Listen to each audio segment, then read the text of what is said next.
Hello, this is Doug Eng for Tennis One. Recently, I had the chance to speak at the Australian Grand Slam Coaches Conference just before the Australian Open. The conference had many great speakers, including Tony Nadal, Rod Laver, Patrick Rafter, Judy Murray, Sven Granafil, who coaches Maria Sharapova, and Roger Rashid, who coaches Joe Wilfried Tsonga and former coach of Leighton Hewitt. If you just noticed, that was Tony Nadal being translated on the clay courts, talking about one of the basic principles of the Spanish style of coaching, which is exiting and entering the court.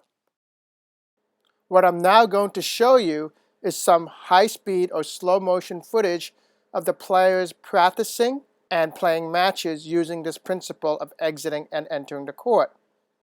Here we see Flavia Pennetta, top 20 player in the world and former #1 in doubles, entering the court. Flavia steps inside the baseline. Her weight shifts to the front foot as she creates an offensive opportunity.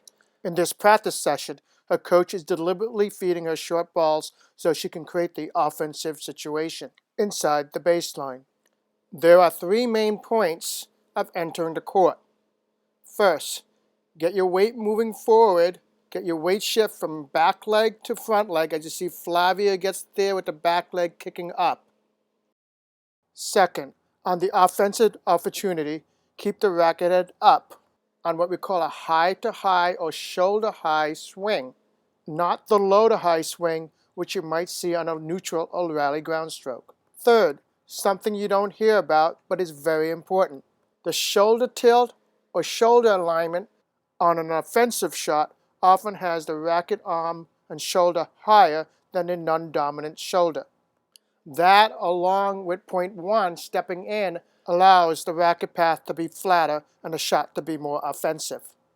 Tactically, during this drill, Flavia was hitting inside-out forehands, which would be to a right-handed backhand. Now, on a WTA tour, about half the players have stronger forehands, half have stronger backhands.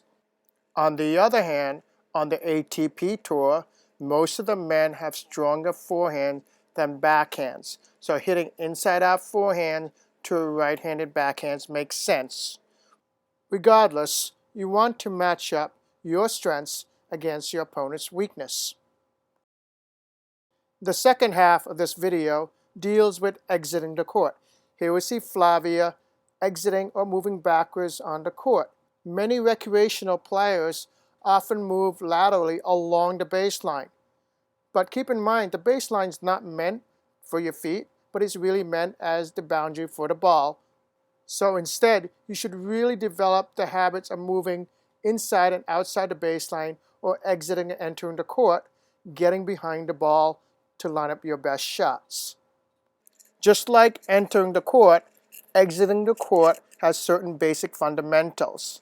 Number 1, load up on that back leg. Really get that knee bend and drive upwards off that back leg. When you're deep in the court, you must always add extra height. Number 2, the swing is low to high. As you see here, Flavia Pennetta is driving upwards on that ball. Now, loading and hitting low to high is obvious, but I'm going to add a couple more things here. Number 3, you want to create a shoulder tilt. In hitting a neutral or even defensive shot, you want to create height, especially if you're several feet behind the baseline. Many recreational players try to be too balanced in the shoulders, but as you can see here, Flavia Pennetta has the hitting shoulder lower. Number 4, let your feet rotate or spin. You might have heard of angular momentum, which helps you create topspin. Let your body rotate naturally from right to left. Flavia's front foot will come off the ground and move backwards to allow the body to rotate. Tactically, you might ask, what is Flavia doing when she's exiting the court? Well, in this drill, she's actually hitting high loops down a line to a right-handed backhand. Now, you might suggest that she hits cross-court because we often see that as the high percentage shot. But suppose our opponent had a better forehand and could tee off if she hit a little short and loopy. So we have a choice. Do we hit cross court? Maybe you might have hit the last 2 or 3 shots cross court. In that case, your opponent probably isn't running that much, and if it's loopy and short, they might tee off. On the other hand, if you hit high and loopy to the backhand, on the ATP Tour, this might make more sense because most players have better forehands than backhands. Regardless, try to drive the ball high to the weaker side. However, it is conceivable that they could just choose to run around the backhand. To summarize, in this drill, as you move backwards, Flavia chose to hit all down the line, high and loopy, and never cross court. Here we see a split screen with Flavia on the left entering the court and on the right exiting the court, so you can compare the two.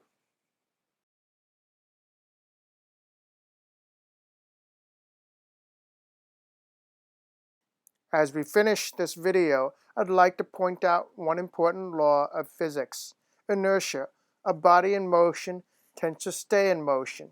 We're going to show some split screens of players in matches exiting and entering the court. First, we see another Italian, Fabio Fognini. On the left, he enters the court linearly. That is, he's moving forward. You can even see he's attempting an approach shot. On the right, we see his inertia carries him off the court, which applies equally to the forehand and the backhand. Now here's Andy Murray, and on the left, he's entering the court on a serve return, and on the right, which is actually the very next shot at the point, he's moving backwards or exiting the court. Inertia is something that Andy must overcome when exiting the court. He simply cannot step in. Pausing here, we can clearly see the effects of inertia on his body moving forward and back. The last player is Li Na, who won the Australian Open. On the left, Li Na can line up behind the ball and step in. But on the right, her inertia carries her off the court, where she must use a spin move and hit upwards.